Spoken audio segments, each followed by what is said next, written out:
Saintess summons skeletons. By Morn. Chapter 601, The Original Sin. As the thing turned around abruptly, Alith appeared right in front of it, and started running away, in the opposite direction from Sofia and Perith. The squirming creature wasted no time chasing after Alith, floating a few centimeters above the ground as if held up by the tether linking it to the sky, and Sofia soon lost sight of them both. "Lords," Alith whispered, reappearing next to Sofia, "it's good that my reaction times improved this much, because I did not want to see that thing from up close." Sofia nodded, her mana senses following the Lady Double and its pursuer from afar. "And good to learn that this thing isn't particularly clever nor fast, we could easily outrun that. Also, weren't your doubles supposed to appear where you are? I've had plenty of time to alter the skill, it's quite versatile now. But these things... should we try killing one?" Alith suggested. "I'd rather not unless we have no other choice. I'm a bit worried about whatever it is that these things are connected to." Alith nodded and stood up. "Then let's move." "After you." Sofia opened Bookie to summon a guardian Kijikik, and started making her way through the ruins, staying as far as possible from the newly named tethered, and using the Kijikik as bait to drive them away when there was no other option. The Kijikik could easily slither through the ruins and lose his pursuers, crawling through window holes being an especially good tactic as the tethered would try to follow through and get entangled. The tethers were not particularly flexible, it seemed, which in turn made any of the rare ruins with a still standing upper floor or roof completely safe from them, giving the group some breathing room, despite the increasing number of tethered as they advanced into the city. After several hours, the guardian Kijikik expired and was unsummoned just as Sofia stepped into a church through a hole in the walls. "Let's stop here, my head hurts," she told the others, keeping her voice low as the church was almost completely surrounded by more than 20 tethered that they had just bypassed. "You've been forcing on your mana sense all this time, no wonder it's starting to hit you," Alith commented. "Good time for a break anyway, we finally have something new to explore," she continued, pointing at something on the ground. Sofia had been so focused on the tethered that she had not even looked that deeply into the church after finding it devoid of deep creatures, but there was indeed something to explore, a trapdoor on the floor where the church's altar should have probably been, half buried under a pile of stone debris. Besides that, there was not much else left in the church. The engravings and paintings on the walls were all lost to time, and the furniture had long turned to dust. "The stone is thick so I can't sense very far, but there are multiple underground levels, I think, at least 2, she told Alith before completely cutting off her mana senses for a bit, hoping that the headache would quickly go away. "Hopefully we find something more exciting down there," Alith said, walking up to the pile of debris. "I wonder, though, who did they worship here?"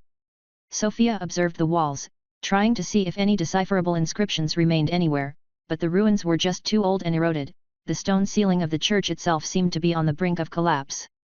"I can't even begin to guess," she finally answered, "but maybe it's not actually a church. Sure, it kind of looks like one, but this is from ages ago. Who knows what their actual churches might have looked like if they had any. Hey, I didn't even consider that, but that might be it. This could just have well been some kind of city hall or an indoor market. Feels like a bit too grandiose of a building to be a simple indoor market, but I guess we will never know." Everyone quickly got to work to clear up the debris from the rusty hatch as quietly as possible, which only took a few minutes. Then Sofia sliced off the hatch's lock and hinges with the admin dagger, allowing Perith to remove the entire thing without a sound, revealing a hole with a broken ladder leading to an underground floor. Sofia reached out to Bookie of her hip, grabbed the first page and tore it off, summoning the skeleton rat. "You go first, explore this floor and report." The rat jumped down and scurried off into the undead ground floor, coming back about 30 seconds later. His tail was relaxed, which meant he hadn't seen anything weird. "This floor should be safe," Sofia told the others before jumping in, landing on air with Dodge Me to cancel the noise. Alith jumped behind, her mithril boots barely making a sound as they hit the ground, and Perith was last, shrinking as much as he could and slowly lowering himself in, getting helped down by Sofia catching his pelvis. You need to lose some weight," she joked with a strained voice, struggling to soften Perith's landing. "Do you even know how heavy he is anymore?" Alith asked. 126 tons, she proudly said after letting go of Perith once he touched ground, her arms still shaking from the strain.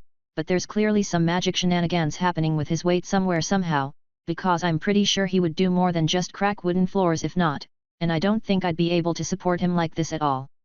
With our strength it should be hard to even interact with normal things and people without destroying them by accident, yet that doesn't really happen, Alith said with a shrug. I've decided to just accept that it works out somehow. And this place is just as empty as the ground floor. Hey!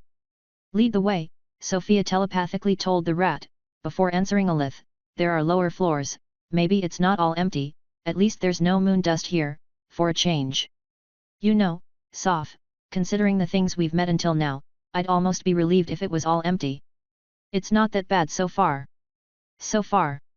They followed the rat through 3 completely empty underground floors, going deeper and deeper underground, until they found a closed and barricaded door at the very end. This thing's clearly enchanted, Alith said after a single glance. I'm not too surprised that the humans back then also knew how to enchant stuff, but this looks nothing like our modern enchantments. It looks like their runes are the same they use to write regular text, that's similar to that sign we found earlier. Sofia nodded. I noticed that too, but I'm more worried about the fact that this thing is still powered up. Can't it be using mana from the environment? Alith asked.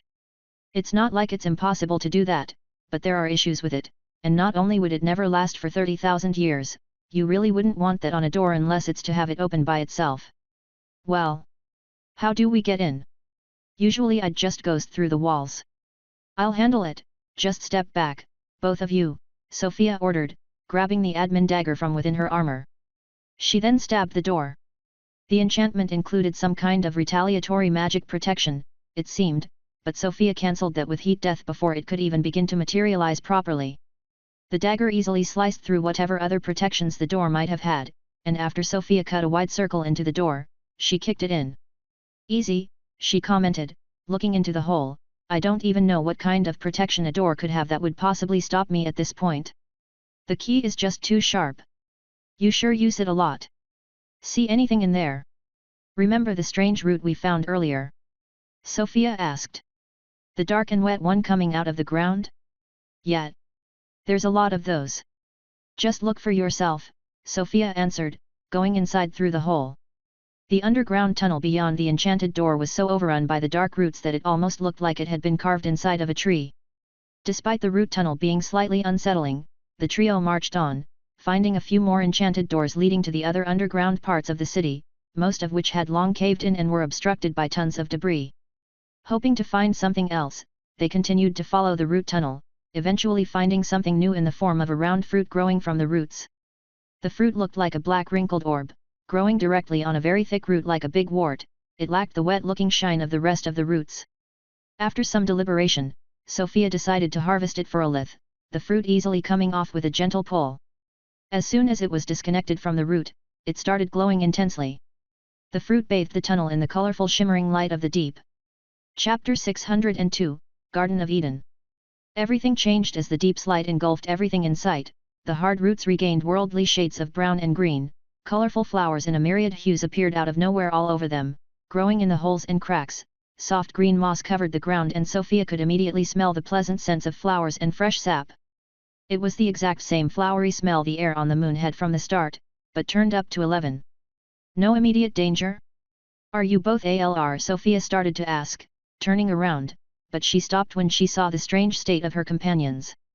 What the fuck? Is this some kind of illusion magic? Alith asked.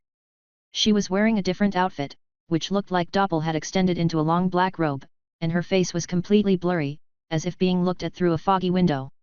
If it is, I can't feel any mana movements at all, Sofia answered, her eyes shifting to the other unknown yet familiar presence. Perith had also become different. Gone was the skeleton, in his place stood a tall muscular man with wide shoulders and lordly clothes, just like Alith. His face was impossible to make out. Seeing both of them like this, Sofia looked down at herself. She was wearing a light and soft beige summer dress, all of her things gone except for her black glove and Ormond Cleetha's bell, which had gone from her staff to being a decoration on the ribbon holding her hair. Bookie's book form had also undergone some change, now looking like a much smaller regular book. Bookie. Sofia immediately reacted, worried about him a lot more than she was about everything else. But it was a relief to see the book open by itself, its interior full of the usual golden fog, and Bookie summoned himself, appearing as a short boy in casual clothes with a blurry face. Sofia! Sofia! He immediately cried out, look! I have skin, he showed, pinching his own arm. "Oh, thank the lords you are fine," she answered, relieved, instantly grabbing Bookie for a hug. Alith reached up to touch Peretha's bulging arms. "Holy shit! This feels way too real. What the hell? It looks like everyone is fine," Sofia said. "How do I make sure I'm not hallucinating all of this, though? Are we all hallucinating?" Bookie asked in her arms. "Then I want to keep hallucinating a bit longer." Pereth scratched his head, seemingly the most confused of them all. He looked like he did not know what to do with himself at the moment. "If this is the light doing that, then maybe just cover the fruit," Alith suggested, seeing as Sofia still had the glowing thing in her hand. "Right, can you let go, Bookie?" Bookie seemed upset but he let go of Sofia, landing on the soft moss covering the ground, after which Sofia covered the fruit by wrapping it into the fabric of her robe. The world returned to the bleak reality of the dark tunnel's black roots in an instant. Everything was back to how it was. Bookie and Pereth were both skeletons again, and Sofia's hand holding the fruit was actually buried inside the bones of her armor's chest plate. "Bookie is out. So this was all actually real, or at least we shared the illusion." "I lost my skin," Bookie said dejectedly, observing his skeletal hand after taking off one of his gloves. "I was going to say maybe the light makes reality overlap with the deep," Alith started, "but I don't think Bookie and Pereth were humans even in the deep." "I don't know what it is the light does exactly, but clearly not that," Sofia confirmed. "Still, it does feel like an alternate reality somehow." The blurred faces were a bit disturbing. "I'm taking the fruit out again, I want to try something." "All right, I want to try something too." Using Bone Dominus, Sofia dug the fruit out of her armor. As soon as the light spread, reality shifted once more. "It's all the same. So weird." Sofia picked a flower from the wall, and watched as Alith brought her arm to her blurry face, making disturbing sounds. "Alith? What are you doing?" "Science. Can I change back?" Sofia asked, and Alith said yes. Sofia hid the fruit once more, and was shocked to find a dark withered flower in her hand in place of the bright blue flower that had been there a second prior. Despite the craziness of this withered flower appearing out of thin air, Sofia's attention was immediately diverted by the sight of Alith spitting out a chunk of bloody flesh. "What the fuck did you do?" Sofia asked the obvious, and Alith laughed. "At least now we know," she said, raising her arm which was bleeding and missing the aforementioned chunk of flesh. "I didn't feel anything in the colorful reality when I bit down on my arm, but yet. I did indeed bite it." She chugged one of her healing flasks and her arm was back to normal. "Hey, don't look at me like that, come on, you've both done way worse and also already eaten your fair share of Alith meat. Can I see the flower?" "Yeah, all right. Have at it." Sofia handed the withered flower to Alith, who looked at it carefully before putting it in her mouth. "Are you sure that's safe?" Sofia freaked out, but Alith chewed without a care. "It's not very good, but it is, yet. That's a really real flower. Called an island in Lop," Alith explained, "comes from the Dwarven Isles, mostly. It tastes pretty great normally, but this one is a bit past its prime. I was a bit worried that it might also be made of human skin but my skill seems to think it's the real thing. It's not dissolving into mana or anything?" Sofia questioned. "Nope. It was withered but as real as can be. As real as my arm injury." "Well shit. I honestly would have preferred it if the light made us see an illusion, but this is a lot more disturbing." "Sure is. But on the bright side, this might be an opportunity to find rare herbs? Some of the most potent magical plants can still be used even when they're all withered and dead." "Maybe. That's not what we're here for though, and now I have even more questions about the lighthouse," Sofia said, before bringing out the fruit yet again and handing it to Bookie. "Wait here, I'll go past the corner back there to see what happens when I leave the light," she explained, pointing at the direction they had come from. "Good plan, I'll stay with Bookie, take Pereth with you, just in case." "Sure." Sofia ran through the verdant corridor and Pereth followed. When she reached the corridor still looked full of life and greenery past it, but as soon as Sofia walked out of the light, it turned back. Pereth, who was still in the light, also looked like his normal, skeletal self. Watching through Pereth's eyes, Sofia could observe herself. From his point of view, she was still in the alternate reality, wearing the beige dress. "Well crap." Pereth came out of the light, then stepped back in and out several times, seemingly just as fascinated by the experience as Sofia. Sofia did the same, and quickly noticed that the boundary for her vision shifting from one side to the other was actually her mana heart being in range of the light, even if her body and armor were in the way. But walls do block it. Nothing about this makes sense. Is everything still fine? Alith shouted from where she was. Yes. We're trying out a few things, be right back, Sofia answered, quickly carving a vision rune token out of a piece of her armor, standing out of the light and shoving the token in. Connecting to the token, she could see Bookie and Alith standing far away in the corridor as their regular selves, despite being in the light. Try picking another flower. Sofia shouted. All right. Alith raised a hand, and grabbed the air next to a root. A black withered flower appeared in her hand as if it had always been there. Despite expecting this result, Sofia was left speechless. What the fuck did we just get ourselves into? Can you try grabbing my dress from within the light? Sofia asked Parith while she was standing outside. She watched as Parith extended a hand and grabbed at there next to her arm. You're actually grabbing nothing right now, she told him, try pulling on it maybe. Parith pulled, and Sofia was unexpectedly yanked forward by an invisible force. She stumbled into the light almost colliding with Parith, who was indeed pulling on her dress. So far Sofia had been more curious than truly worried about this light world, but this last interaction definitely sounded all kinds of alarms in her head. This is a bit too real. Is the real world actually the fake one? Chapter 603, The Oldest View. Sofia shared her findings with Alith, who seemed a lot less worried about the entire thing than Sofia was. The short woman shrugged, I'm already from a different world anyway, what's one more? I do find the lack of faces disturbing, though. Sofia looked very hard at Parith's face, trying to discern any kind of facial feature, but it was impossible to see more than a skin-colored blur. Orator looks like this too, she told Alith, you get used to it. Oh, you did say he looked like that. Think this place is related to him, then. Perhaps. I would have preferred it if I got Afinareth's skill, because Orators isn't going to be usable until I kill Scripture.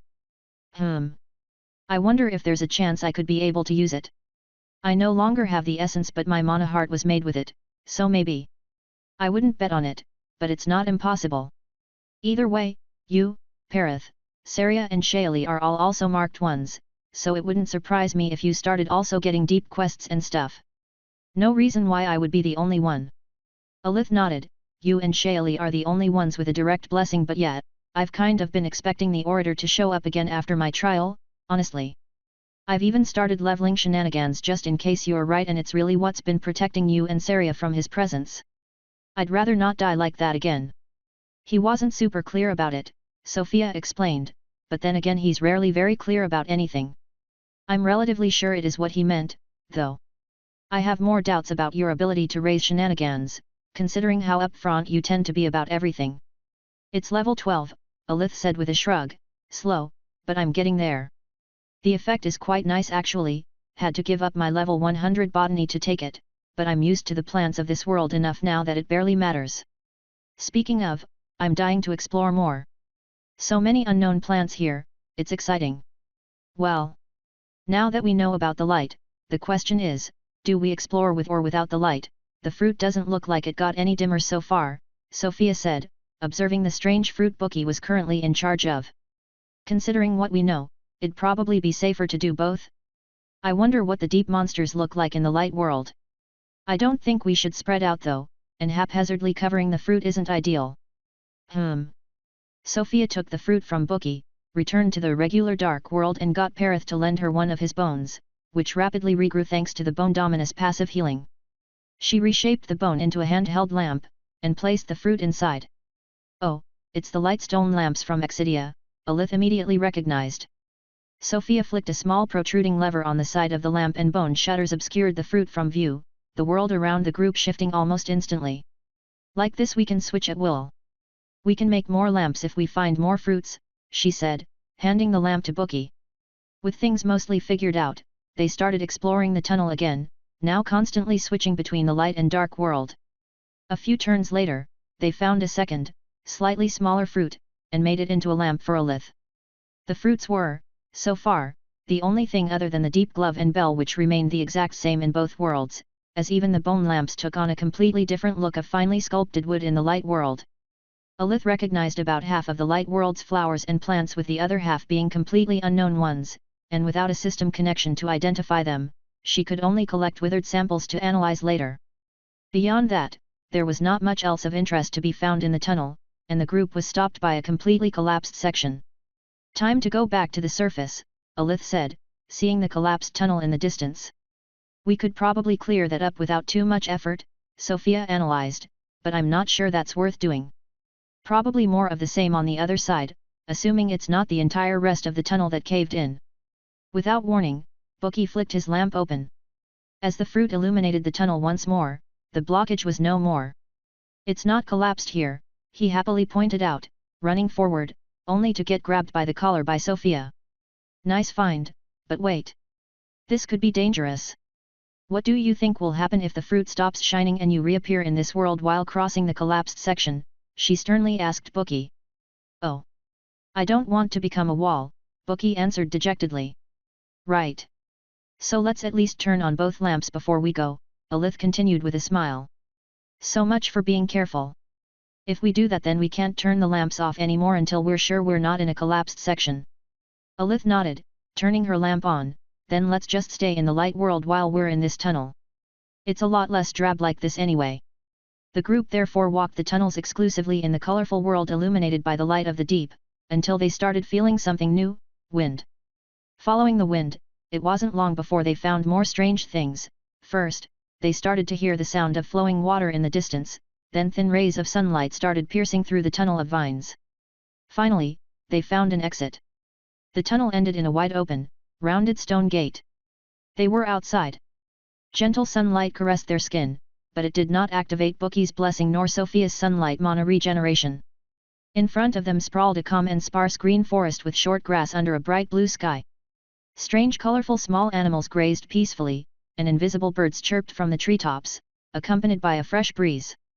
Lastly, a giant glowing obelisk in the distance bathed this entire reality in a constant flood of shimmering light. Just what? I don't even understand what is real anymore, Sofia said, flabbergasted by the view. Sofia, Alith said, tapping her on the arm and pointing at a specific large tree far on the right, look at this tree. It has a spile. Someone's been collecting sap. Surely not. This must be a part of the light world's random additions, like turning the bone lamps into wood, right? Or are we supposed to believe someone's been living here ever since the lost epoch? Maybe it's someone like us who decided to stay and live here. Bookie suggested.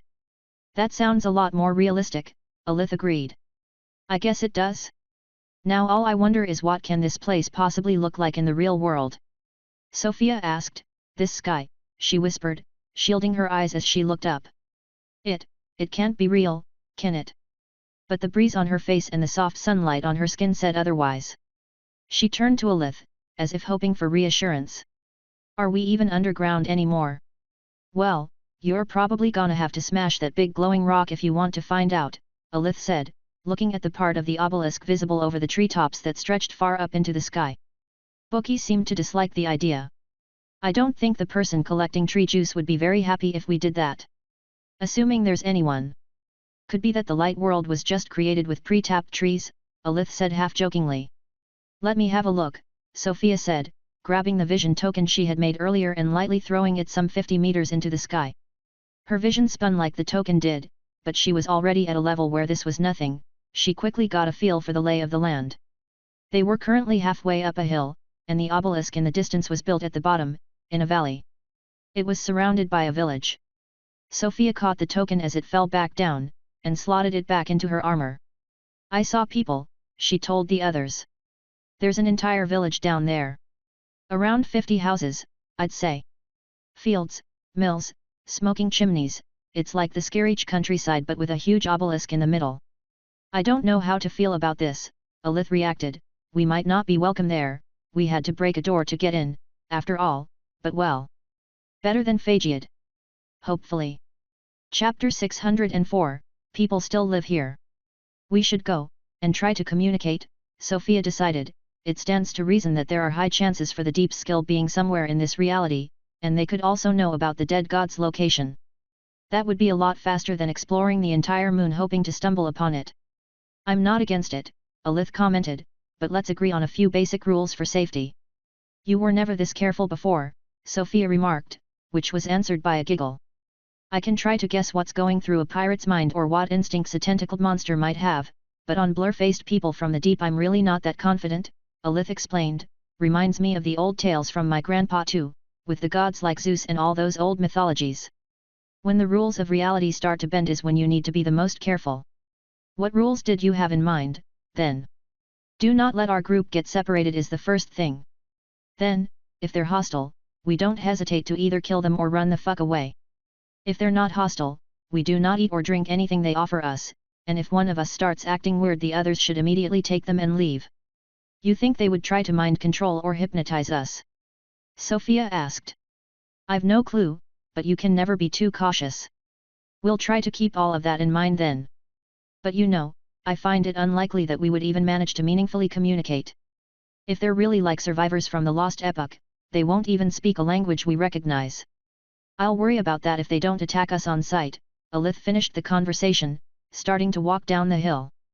Sofia turned to Bookie. I want you to be as safe as possible, so try to stay silent unless there's an emergency, all right? Let me and Alith do the talking. And stay close to Parith. Understood, Sofia. Bookie enthusiastically answered, running a few steps to Parith's side. I'll stay super safe. Good boy, Sofia praised with a smile that couldn't be seen as she ruffled his hair. So soft.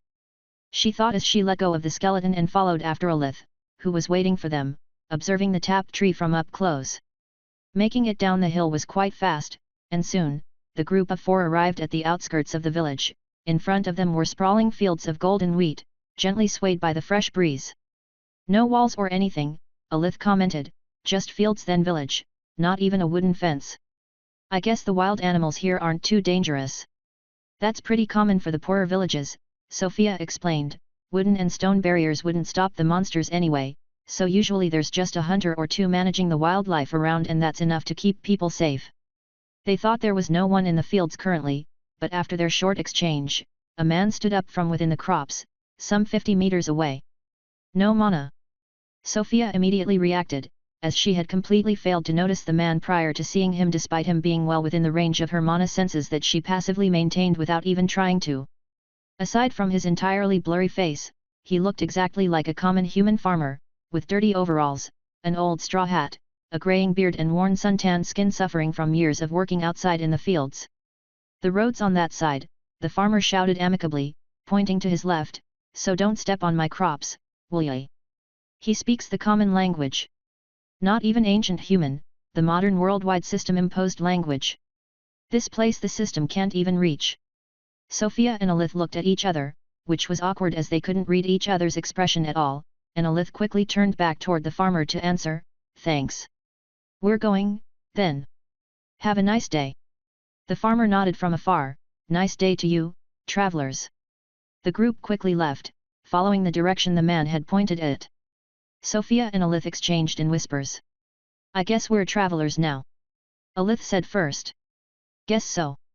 I can't believe he spoke the common language. Think maybe the admin spread it when he came here. Could be. Either way I won't complain about it. Guy wasn't openly hostile either, so it's a good start. Hopefully we can just ask for information and get the fuck out of here. This place makes me uneasy the more I look around. It just feels like a weird dream. Let's hope it's that easy. A few hundred meters in the direction the man had pointed, there was indeed a paved road cutting through the fields. In one direction it led far into the valley beyond where the eye could see, while in the other, it led directly to the base of the obelisk, which stood smack in the middle of the village, a gigantic pillar like the Trial Towers. The village had clearly been built around it, and it was adorned by numerous flowery decorations. A single person stood guard at the entrance of the village, sitting on a wooden chair, a tiny crossbow on his lap. Sofia could feel some mana coming from him, but it was pitifully low. About level 10 at most. Identify gives nothing. The people here have no scribe, Sofia whispered to Alith as they started walking on the paved road. I'm already half convinced they don't even exist in our reality, Alith shared, this is just too weird. The one guard stood up when he saw the group coming. He kept his loaded crossbow in hand but did not raise it. He said nothing and just looked at the group coming his way. Stop right there, he finally said when they were about 10 meters apart from the guy's chair which was propped up against the back wall of the village's outermost house. From there Sofia could easily hear the casual chatter of the few people walking around this part of the village. It was utterly casual and mundane. The group stopped. "Show your weapons," the guard called out with a slight hint of hostility, slightly raising his crossbow. "Show your weapons?" Sofia and Alith just looked at each other in silence. Alith shrugged. "We have no weapons," she answered. And that was true at the moment, as the weapons were all gone in this reality, even the admin's dagger. "No weapons," the guard repeated in complete incomprehension. "Are you not armed?" he asked, before moving slightly and seemingly taking a closer look at each of them. "Do you travel with no backpack and no protection?" he then asked, his voice calmer than before. "Just 2 noble ladies and 2 young lords," the guard continued, utterly confused and slightly lowering his crossbow as his arms relaxed. "Did your escort die on the way?" "My apologies." No, it's nothing like that," Sofia stopped the apologizing man. "We can defend ourselves, even without weapons," she said, showing the man the weakest sparks she could muster with a low mana angel bolt. "Sorcerer!" The guard reacted, reeling back in shock. He let go of his weapon and dropped to his knees, starting to apologize profusely. "Pray forgive me. I am but an ignorant commoner, I failed to recognize your—" "I shall forgive you this time," Sofia said to stop the man's outburst, as it was starting to draw attention from the people in the village. "Shit!" He could not care less when he thought we were nobles, but the thought of a sorcerer makes him instantly drop to his knees. "I guess I have to act the part now." From his reaction, sorcerers aren't exactly good people. "Parath, bookie, no magic. Let them think I'm the only sorcerer for now." "Thank you for your generosity, Lord Sorcerer, I shall not forget this for as long as I live." The guard humbly thanked Sofia as he stood back up, awkwardly picking up his crossbow and placing it back on his chair. Despite the situation being quickly handled, the guard's outburst had attracted many eyes, and someone was already coming, having exited from the village's innermost house at the very base of the obelisk. The guard also saw the person approaching as he had turned to place his crossbow on the chair. He greeted the incoming old man. "Village chief. Today is a blessed day, we have been graced by the visit of a mighty sorcerer," he announced loud enough for the entire village to hear. The village chief was a short old man wearing bright orange and red robes. He approached slowly, leaning on his cane for support. This was no ordinary old man, Sofia could already tell. The cane and robe were both enchanted items filled to the brim with mana, yet the man himself seemed completely devoid of mana, making it impossible for him to fuel these items. "Welcome to our humble village, sorcerer," the old man greeted with a deep bow, completely ignoring the other 3. "Please allow me to offer some hospitality, would you follow me to my house?"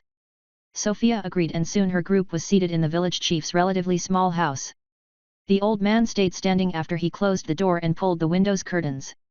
"Is it already time?" he finally asked in a somber tone, his hands shaking. "I thought we still had a few days before the grand ritual." "They were waiting for another sorcerer. I can reveal that he's got the wrong person, but that might be dangerous. Or I can try to play along and fish for information. I can do this." "We are to hold the ritual early," Sofia confidently told the old man. "When will everything be ready?" Alith seemed surprised by this answer. She looked tense, but eventually nodded along with Sofia's lie. Sofia could almost feel her staring at her despite being unable to see her face. "As I feared," the village chief mumbled, "things should be about ready. We can probably hold the festival as early as tonight. I just wish. If we had a little longer." He let out a long sorrowful sigh. "If only our queen hadn't left us so early." Chapter 605 Isaro. Uncertain about how to continue, Sofia opted to just repeat a few words and hoped that it would naturally prompt the village chief to keep speaking. "So early," she repeated, faking a melancholic tone. "It's hard to believe it's already been 5 years, isn't it?" "It feels like it was just yesterday," Alith commented, trying to help Sofia out.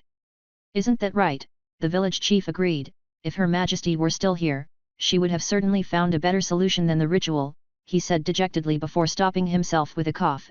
"And not to downplay the work of Sir Isaro and our sorcerers toward our salvation, we are eternally thankful," he hurriedly added. "Sir Isaro? I'll need to remember that name. This ritual is really starting to sound like a bad thing. And salvation from what? The skin monsters? I guess they are safe from them, somewhat. Their city's outside, though."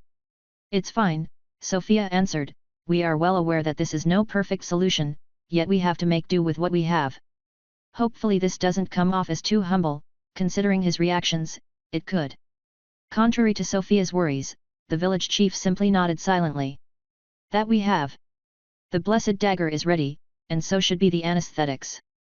If you would confirm that the tower is in a good state, then everything is done. The tower is probably the obelisk. But a dagger and anesthetics? Are we going for a ritual sacrifice or something? Who is getting sacrificed and why? I don't like this.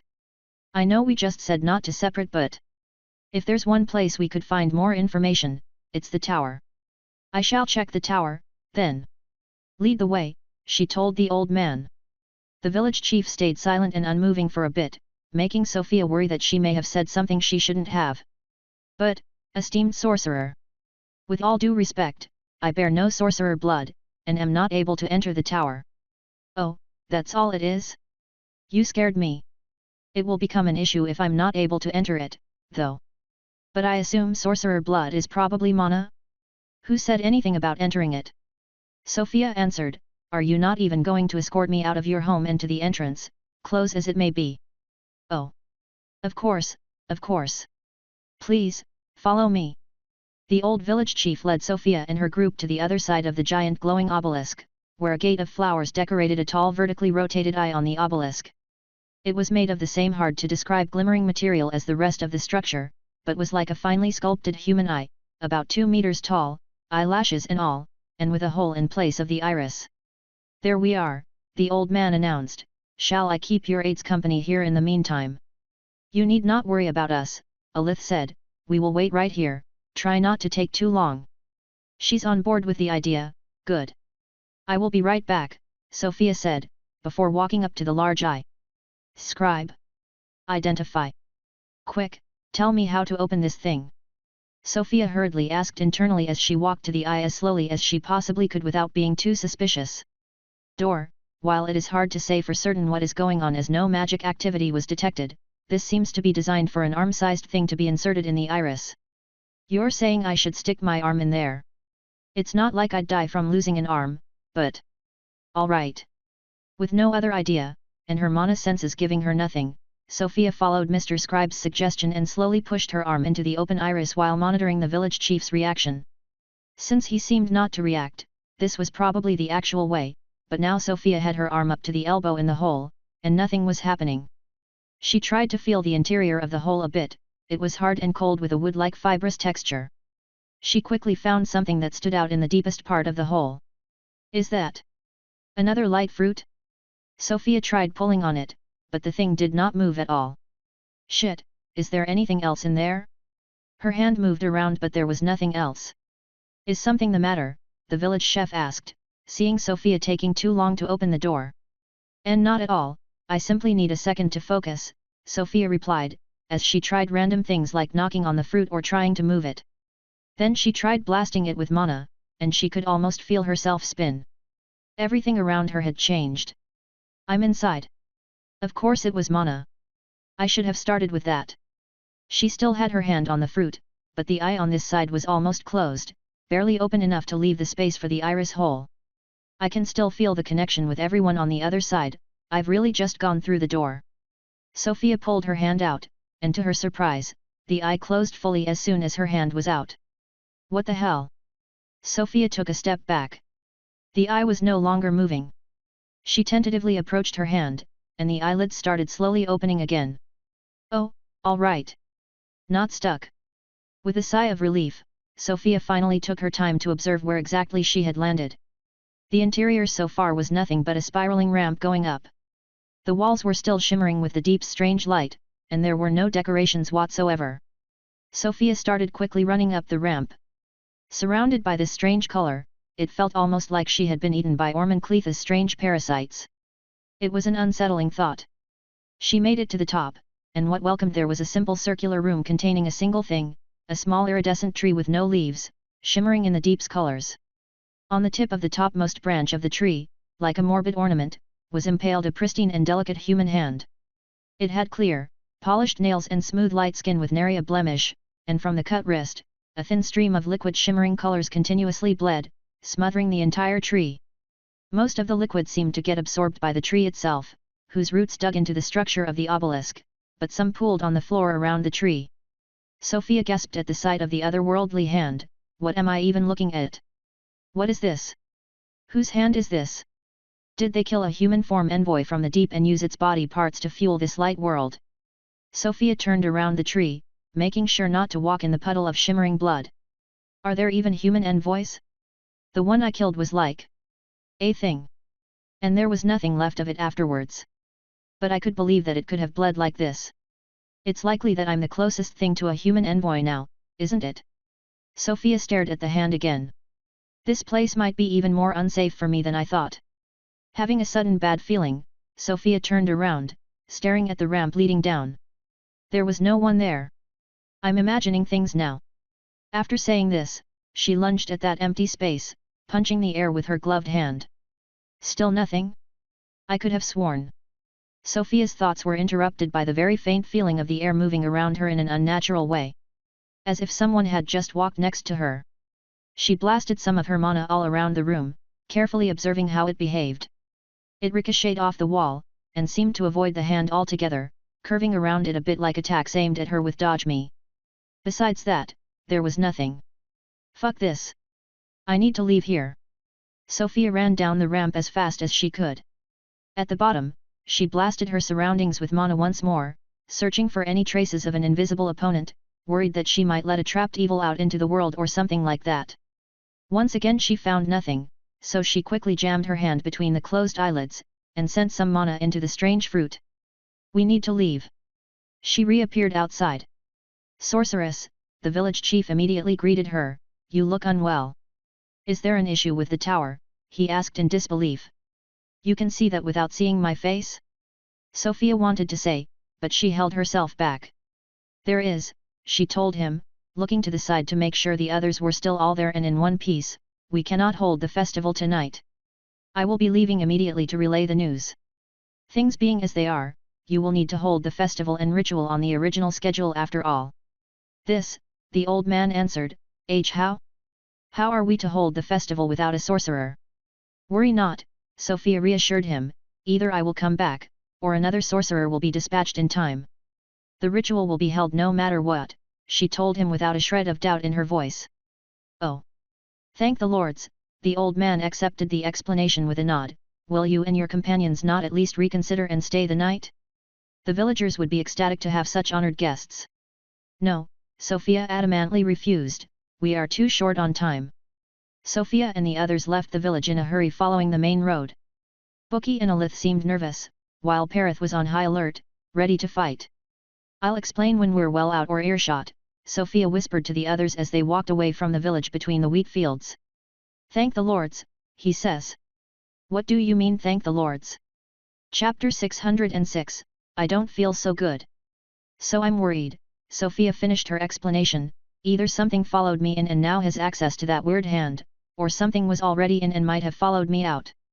I wonder, Alith said after some reflection, maybe there was someone next to you in the real world, and they somehow didn't appear in the light. Or maybe it was a ghost. Bookie suggested. Come on Bookie, I'm a ghost. If that was it I would have noticed, trust me. Unless it was and still is trapped in there, Alith said, patting him on the shoulder. Wait, you can still see into the spirit realm right now? Sofia asked. Nope, but you learn to, feel things, when you keep on switching between the two as often as I did. Which leads me to my own findings. The people in the village, they're proper people. By that I mean they actually have a soul. I don't know what to make of it, but they have it. If we had a way to access the village without entering the light world, then maybe we'd understand what's going on here. Either way, it sure didn't sound like these people were trapped there for 30,000 years. It also sounded like they were preparing for some kind of disaster, Alith remarked. If the disaster is what the outside world looks like right now, well, I don't know. What if like they've been preparing for the festival forever and like, the day never ends? There doesn't seem to be a real sun anywhere in the sky after all, Alith said, looking up at the unchanging blue sky. Maybe. I was thinking they're maybe stuck in some kind of time loop like I was once. But that doesn't seem right, considering the world outside just keeps going, and the deep would have certainly intervened long ago if that was it. The last option is these are just regular people living here, their queen really died 5 years ago, and we just happen to have come here right in time for some grand ritual, Alith said without much conviction. Yeah, no way. I might have bought that if I hadn't seen the state of the real world and the hand. Right? Now I wonder if the crystal in the lighthouse had an eyeball inside or something. I wonder what the surface light world looks like. Bookie commented. I do too, Sofia said, but I also want to keep exploring here.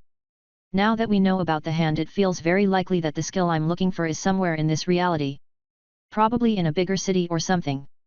Maybe the Queen's old palace, or guarded by that Izaro sorcerer the chief spoke about. Then let's keep following the road, I guess.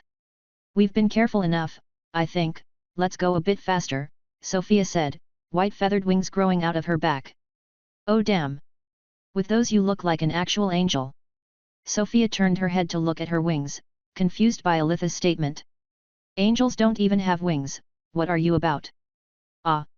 Yeah, sorry, that's still censored, I think. Funny that much even got through. I see. Well, I can carry Bookie and you, but for Parith. Actually, let's try, come here. Sofia grabbed Parith by the waist and tried lifting him up. It was like a normal person trying to uproot a tree barehanded. I was half hoping you would be lighter in the light world. Parith shrugged and just pointed at Bookie's book form. Bookie grabbed it from Sofia's side and handed it to him. Parith then proceeded to rip out a page, summoning a mighty steed in the flesh, Sofia's very rarely used skeletal war horse, now looking more majestic than ever with protruding muscles and a shiny black mane. That's... Yeah, of course Bookie's summon would be like that too. This one isn't even blurry. Is it really going to be able to carry you, though? And is it going to be faster? I've never really pushed it to its limits, now that I think about it. Alith walked around the horse, which was comically large compared to her. It's definitely a beast unlike anything from my world, at least, our horses are like puppies in comparison. Is it? It's a level 299 horse after all, but still, Parith is more than a bit heavy. As it turned out, the horse was more than capable of carrying not only Parith but the entire group, and while it could not gallop nearly as fast as Sofia could fly, it was still fast enough that the village in the background disappeared from the horizon in a matter of seconds. The light of the obelisk spread far and wide, but it was not infinite. After just a minute of full speed running between hills, following the road, the world shifted without warning. The horse, Bookie, and Parith all became skeletons once more, and the group was returned to the drab reality of the hidden moon, with its black sky and its layer of human dust covering the ground.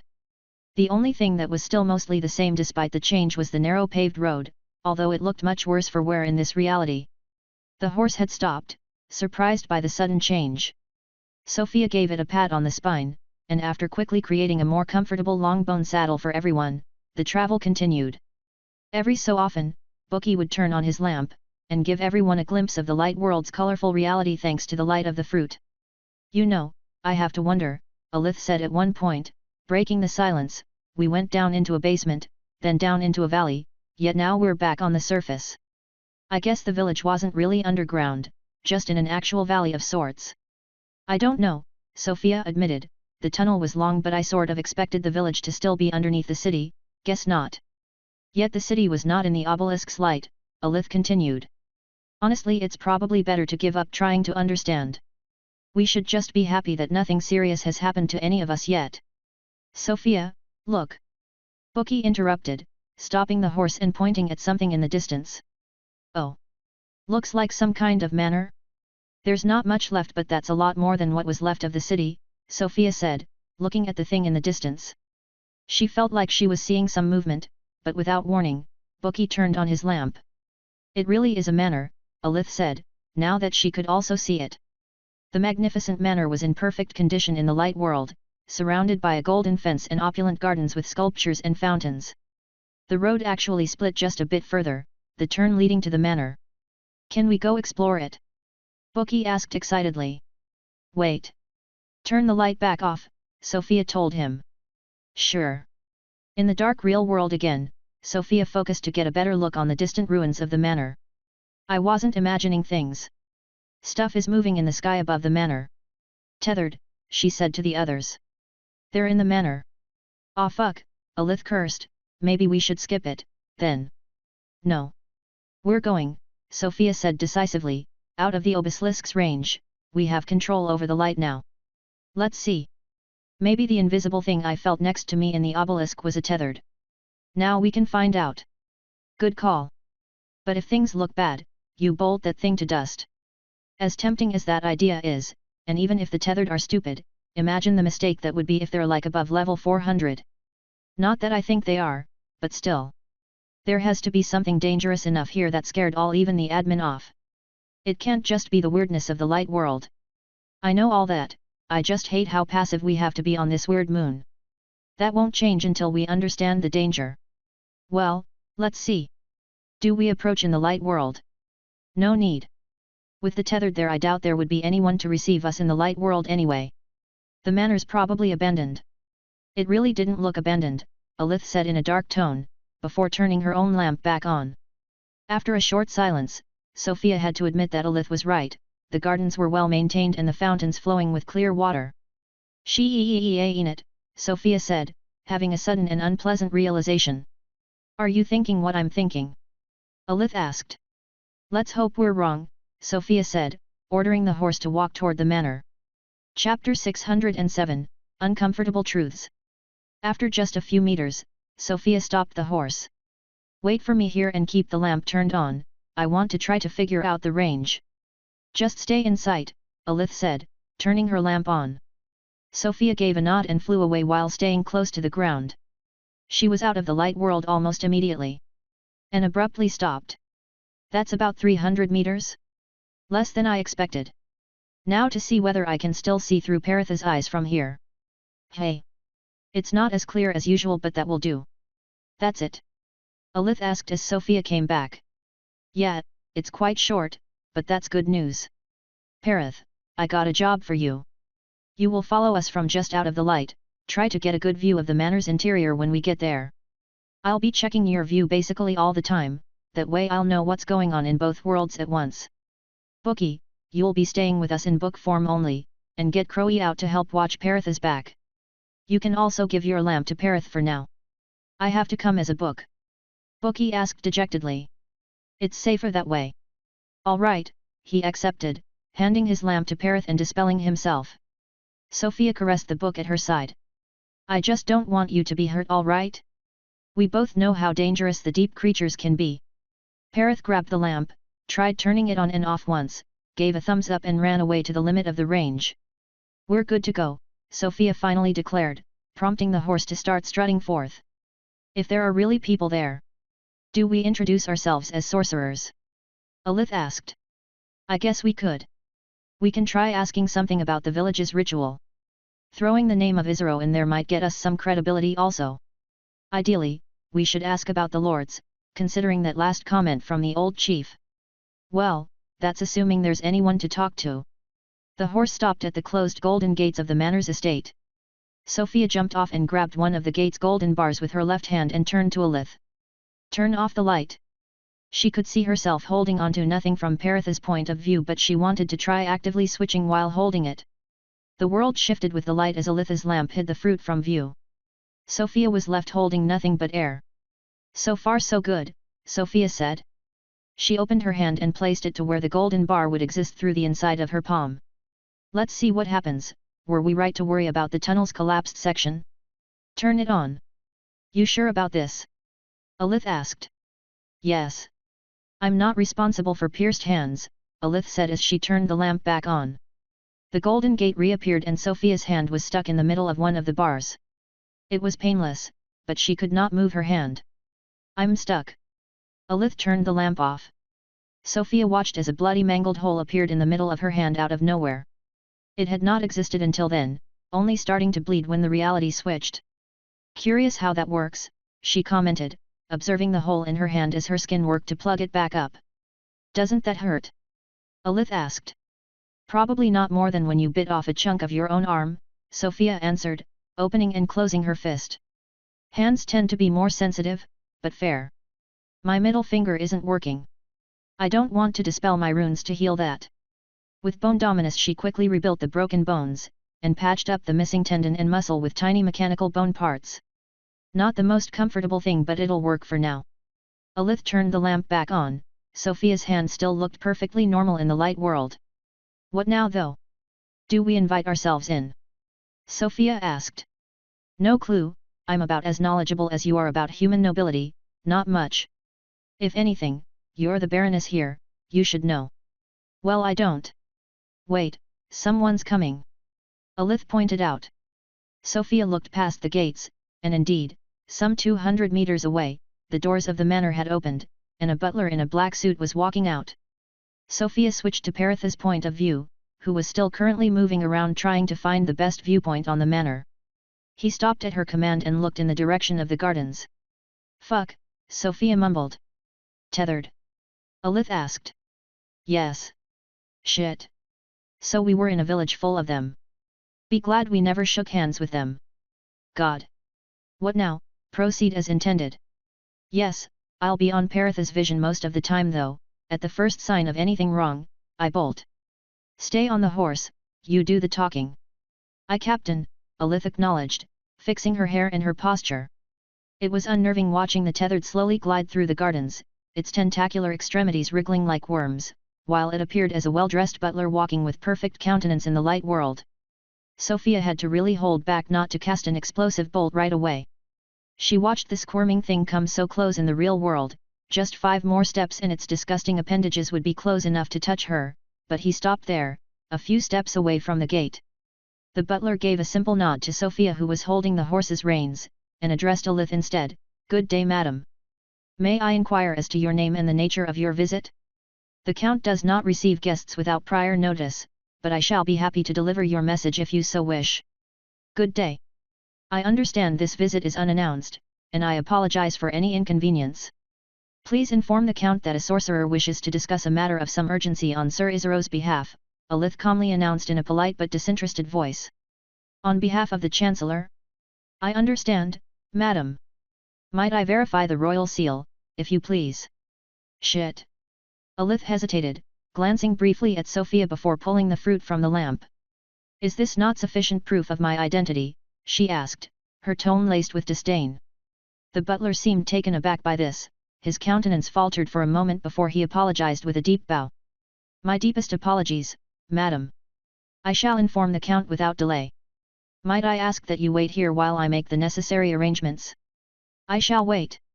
The butler bowed once more before walking back to the manor. Alith watched him go, exhaling sharply. I can't believe that bluff with the fruit worked, she said as soon as the butler was far enough to be out of earshot. Are you sure you weren't a noble in your previous life? Sofia asked in disbelief. Pretty sure yet, unless you've ever known a noble who lives in a hut off of selling medicinal herbs and ointments to farmers. Nothing interesting on the dark side. Not much, just the tethered in place of the butler. It was squirming like they normally do during almost the entire thing. It only briefly stopped when you brandished the fruit. That could be useful later. Now I just need to make up some shit to explain why we're here, Alith said, lost in her thoughts. Our only option is pretty much to talk about the ritual, Sofia suggested. You could say there's something wrong with the tower, the Count lives close enough to the village, it's probably in his territory. So the village's problems are his problems. Could work. But also maybe he didn't actually buy the thing with the fruit. I guess we'll know if he comes back with soldiers. We'll know soon enough. Parith has a good point of view now, the manor really is in ruins so it's relatively easy to see inside. There are about 30 tethered total.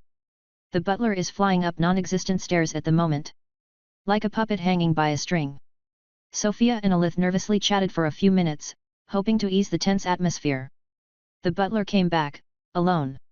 He returned to the gate with measured steps, and stopped just short of the threshold, bowing respectfully before addressing Alith. Madam, I have conveyed your message to the Count. He has instructed me to extend his welcome and request your immediate audience. Please, allow me to escort you and your companion to the drawing room, he said before unlocking the gate with a large golden key.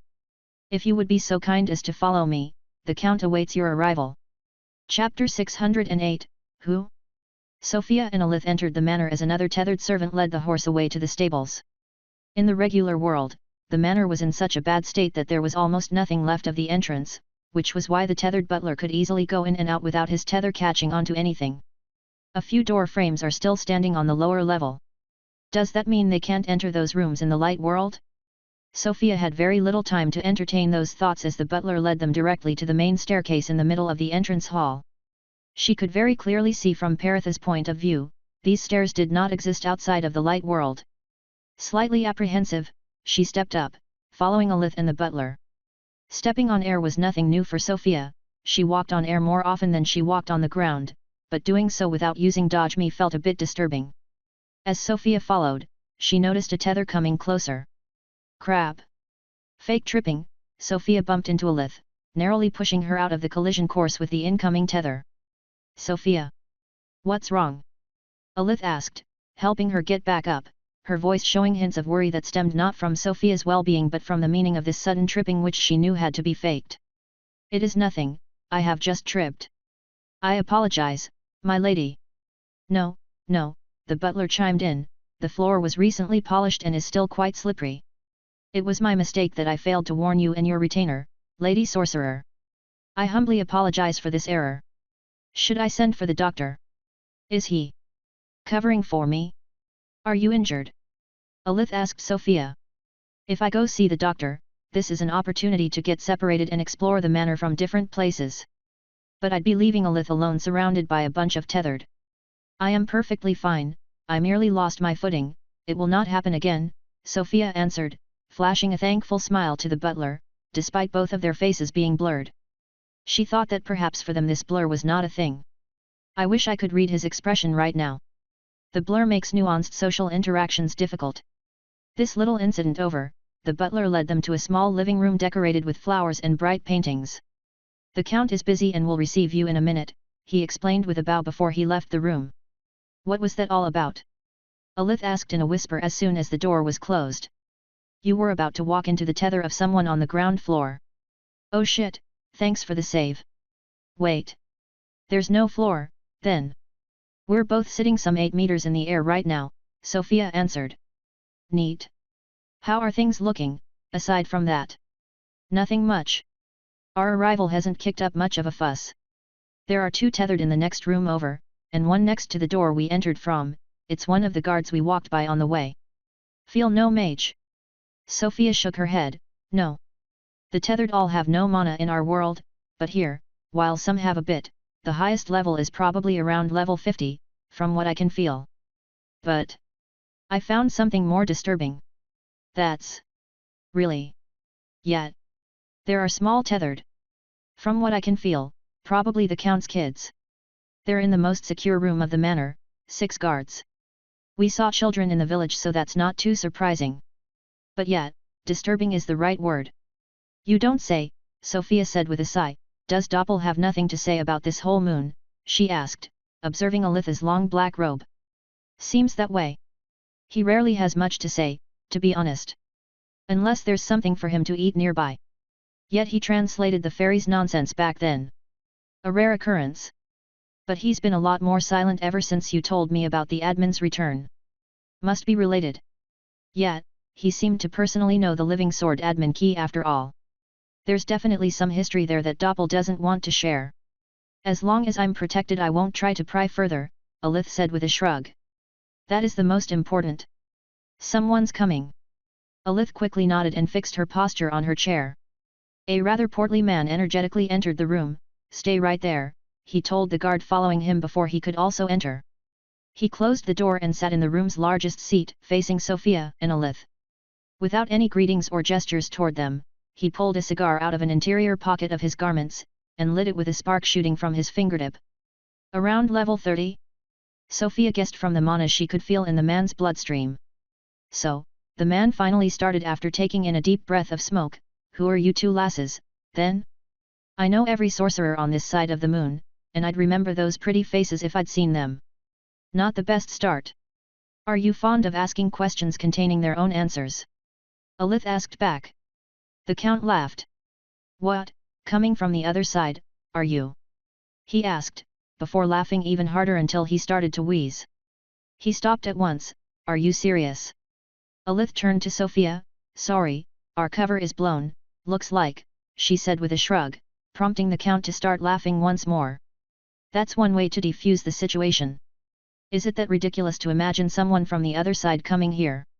Sofia asked, since things had gone off the rails already anyway. Bahaha, you must be from the land below, I suppose. No one here would believe that you come from the other side. Not a soul. Not ever since the Queen passed. A rightful mess you've gotten yourselves into, hey. Tell you what, if you girls can leave the moon still, then get the fuck away from here, the Count said, before leaning in and whispering after checking that the close was still closed, we're dead men walking here, all of us. Beyond saving. I don't know how you got your hands on a life fruit, but you'd do well to forget about it and leave this accursed place behind while it's still time. Life fruit. Sofia repeated. You don't even know what you've got your hand onto. The Count asked, pulling in another breath of smoke from his cigar, how did you two even end up here? It's a long story. If I am to be completely honest, we are both strong sorcerers, we've just arrived here, and are looking for the remains of a dead god, Sofia stated candidly. A dead god, the Count repeated, pensiveness showing through his voice, all we have here is a dead queen, and hopes. A dead kingdom, really? Most of the other nobles have killed themselves already, everyone has gone crazy. I've been struggling to maintain a facade of normalcy for my kids, he explained, clear sorrow in his voice, but the end is near. I'll repeat myself, forget about everything, this dead god of yours included, and escape. There's nothing else you can do, really, strong sorcerer or not. If it's that bad, why are you not trying to escape as well? Alith asked. If only we could. I'd ask you to save my kids, if that was even still possible. But it's not. We were foolish and greedy, and we'll pay the price. It looks like they're already paying. Sofia couldn't help but think, as she watched the Count's tethered form writhe and squirm in front of her in Paritha's view. What did you even do that was so bad? Alith continued to ask, we've heard about some grand ritual, is that not going to save you? Ahaha. The grand ritual. The grand end of a civilization. It seems you two really know nothing. Give me a second, I will show you the source of this madness, the Count said, standing up with some difficulty. He then left the room. Sofia and Alith looked at each other. This is going surprisingly well, Alith said first. Indeed. It looks like the nobles all knew something was going to happen and they left the general population in the dark. But I don't think he knows about our current world. Yet. I almost wanted to bring it up, but I didn't want to ruin our one shot at getting someone to talk. Sofia nodded, he really sounds like he believes he's got nothing to lose, he even came to greet us without a guard despite knowing we were probably imposters. Considering the state of the moon, we can't say he isn't right on the money. Sofia and Alith kept exchanging ideas in whispers while they also kept track of the Count's movements through Parith. He's back. The Count entered the room again ordering his guard to stay out. He was carrying a tall golden frame, only letting Sofia and Alith see the back of the canvas. Here it is, he said, closing the door behind him. The source of everything. You've most certainly already heard of her name. She was our beginning and our end, our most precious lady, the Count said with nostalgia, pivoting the frame that was almost as tall as himself to reveal a gorgeous painting of a tall and thin lady in a simple military uniform standing straight with a perfectly neutral expression, and a long rapier planted in the ground in front of her, the 10th Lord of the mortal world, blessed with eternal youth, an incredible warlord, just ruler and conqueror of the demonic moon, the silent queen herself. Lady Esprizia Ormoncleith, the Regulator. Chapter 609, A Sorcerer's Tale. A marked one? But taking the Regulator title is a bit presumptuous, isn't it? Could it be the genuine lord? But why? Especially Ormoncleith, why come and play around disguised as a mortal? So probably actually a marked one? Both feel possible. But then she died. Wait, was the hand gorgeous, isn't she? The Count asked rhetorically. I dare say this must be one of the best paintings remaining of Her Highness. A grim reminder of what was lost, I suppose, yet I only feel nostalgic bliss when I gaze upon her majestic allure. Our queen was certainly the second most charismatic woman after my late wife, he trailed off with a weary sigh. And so? I have many questions, but how is she the reason everyone here is doomed?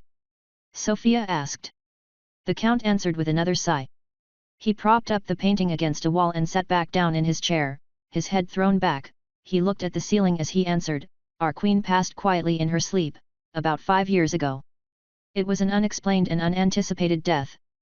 The queen was laid to rest in a crystal coffin, and Chancellor Isaro took over the reins of the kingdom for the time being. About a year later, a new unknown plague started ravaging the population. In her head, Sofia started connecting the dots. Eternal youth, she mumbled, don't tell me. 1 year after her passing, the queen's body was still as pristine as the first day. It was the Chancellor's idea. A syringe was filled with a few drops of the queen's prismatic blood and fed to the sick, the count explained with a clear shame in his voice. For those who tasted the blood, the plague was cured in a matter of minutes. We could have stopped there, but the queen seemed to produce endless amounts of blood, and this is where we all turned mad. I think you can stop there, Alith said, it's pretty obvious where this is headed. All we're missing is why this madness will lead to everyone's death. The count sat back up, his hands joined in front of his blurry face. As I said, the other side of the moon, our kingdom, is already gone. The queen's corpse kept bleeding, and the people started changing. There is nothing left there, and as the blood seeps deeper and deeper into the ground, more and more of the kingdom changes. It cannot be stopped. For all of us who have tasted the blood, it's already too late. This is a crazy story. But what is keeping you from leaving? The count laughed, you don't get it. While he said that, Sofia was looking through Paritha's eyes. She had to strongly hold herself back from retorting that yes, in fact, they really did get it. The count grabbed a hidden dagger from the interior of his vest, and violently stabbed his own left hand. He raised the bleeding hand to show Sofia and Alith, it was bleeding with iridescent blood. Beyond saving, he concluded, clenching his fist, which stopped the bleeding. That is why you should leave. We here do not have long left. You would also do well to leave the life fruit behind, it is spawned from trees grown of the queen's blood, you will only become one of us should you eat that. That bell in your hair, too, the count said, pointing at Sofia, it is clearly tainted. I know not where you picked it up, but it would be best left behind. Right. Good opportunity. That's a shame. I quite like the soft ringing of this bell, Sofia said, sounding dejected, as she played with the bell in her hair. Definitely a strange sounding bell, the count said, it feels warm and distant. That is quite reminiscent of our queen, I must say. So he can hear it. Safe to assume he's not been lying until now, then. What about the ritual, then? Alith asked, what about the lighthouse? The towers? The blessed daggers? The Chancellor's last attempt at righting his wrongs, the count said, he's gone madder than the rest of us. Believes we can yet be saved by harnessing the power of the blood before it changes us. The light is supposed to help us control it, while the ritual is. I need not even go into details, it's pointless. Forget about it.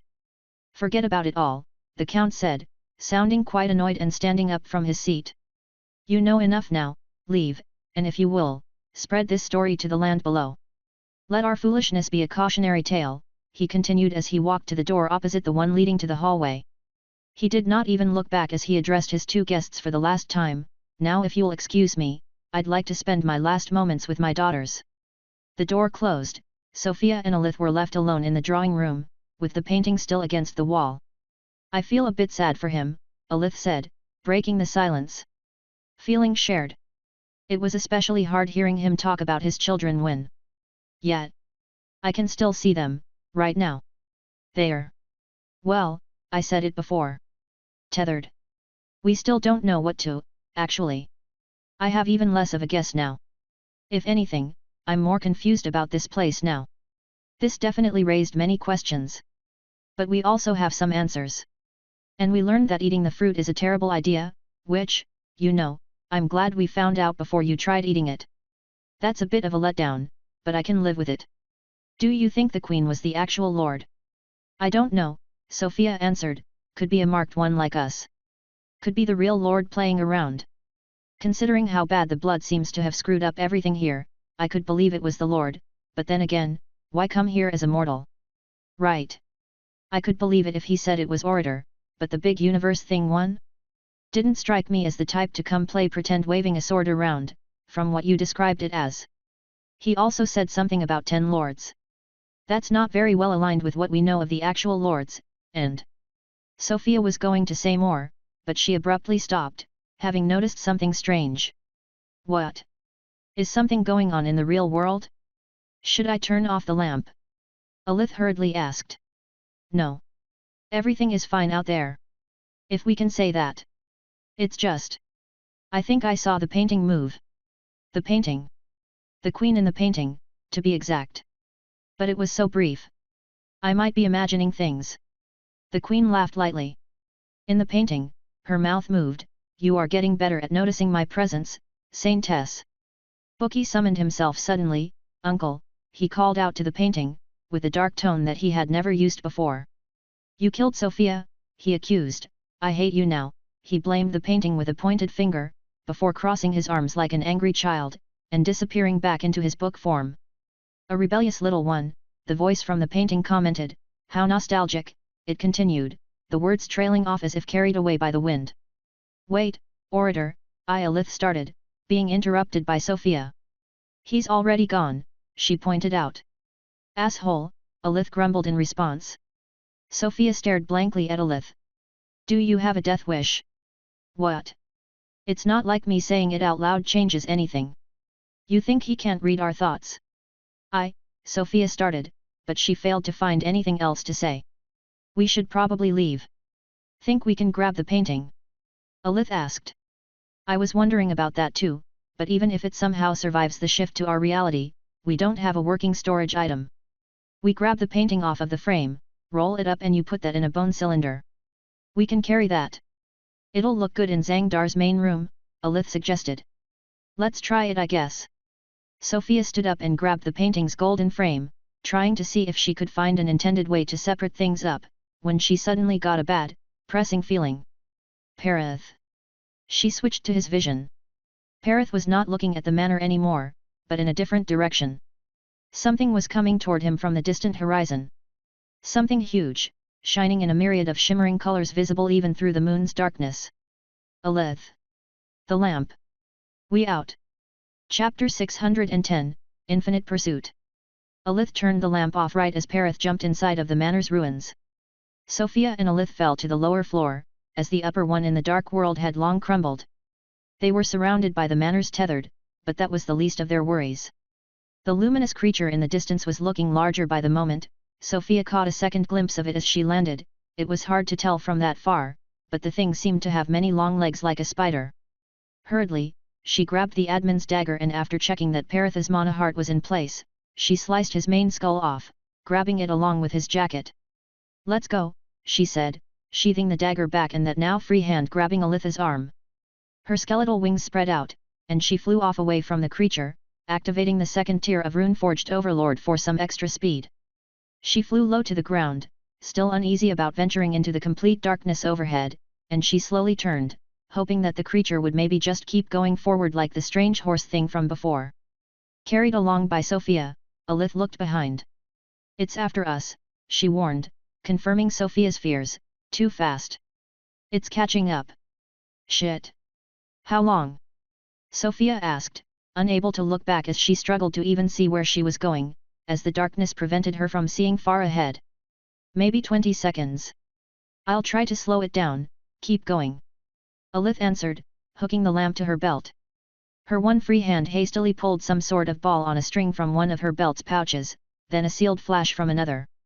Using her mouth, she unplugged a hole in the ball and unsealed the flask, hastily struggled to pour the contents of the flask inside of the ball and plugged it back up. It took her a good 3 seconds, but after this, she infused the ball with some mana, and her weapon was ready. Spinning the ball at the end of the rope, she threw it at the fast-approaching monstrosity of 1,000 colors that kicked up a storm of moon dust as it pursued them.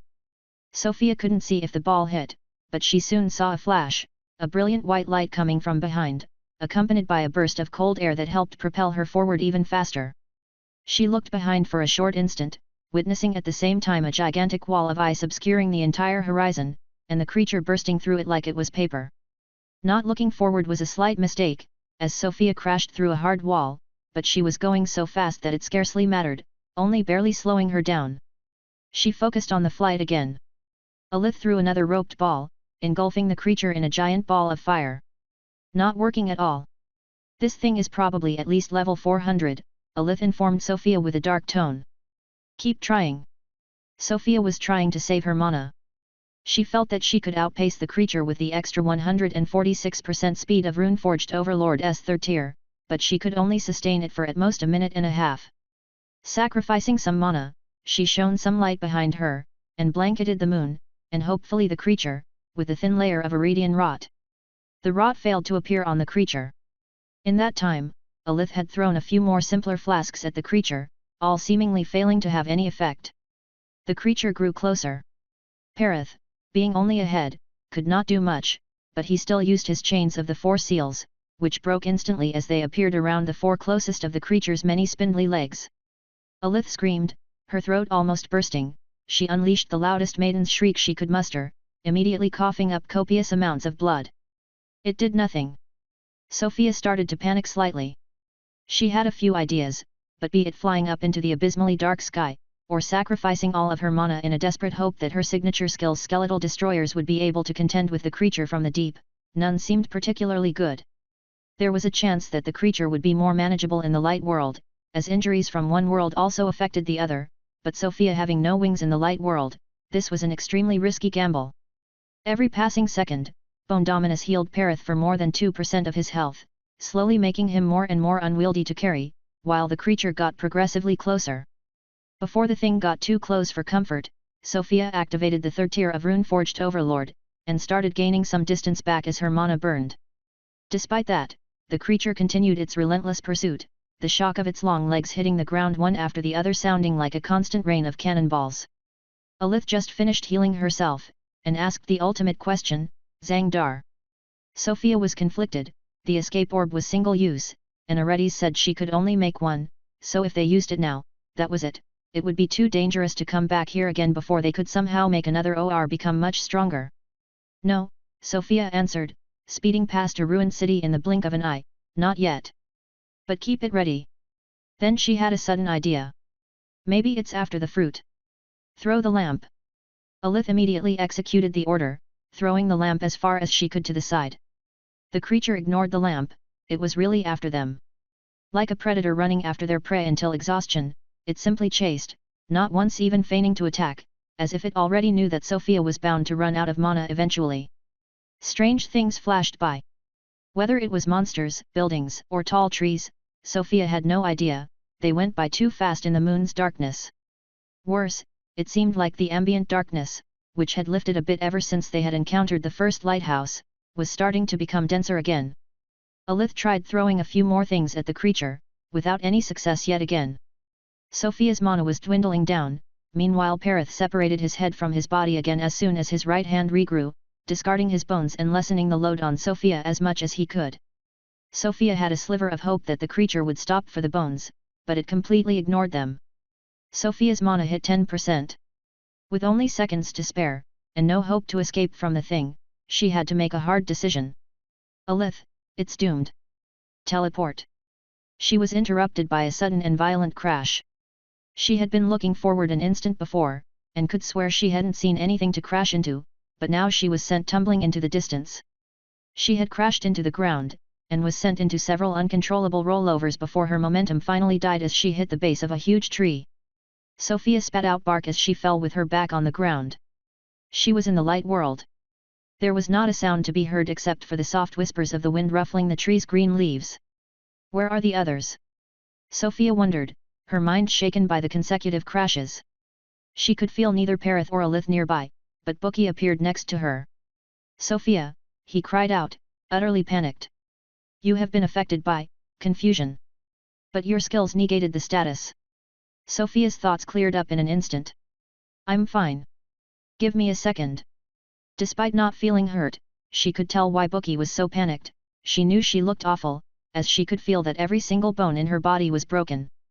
The blessed bone constructs of Bone Dominus did not exist in the light world, so they were not healing her. This was when she noticed that she still had no idea whether the undeath runes even worked in the light world. That's bad. Sofia started to use Bone Dominus to fix her bones, but Bookie was not so patient, summoning an old man in priestly garments with a blurred face, who silently healed Sofia in an instant with a wave of his staff. So the runes do not work. The priest was a recognizable old man, even without a face. Sofia could never forget the gait of the high priest she had talked to on her first day as a prisoner of the church. It was easy to look past it when he was only a skeleton, but this is disturbing. Healed up, Sofia thanked Bookie and the high priest, stood up, and looked around. On the bright side, there were no signs of the gigantic creature of the deep anywhere.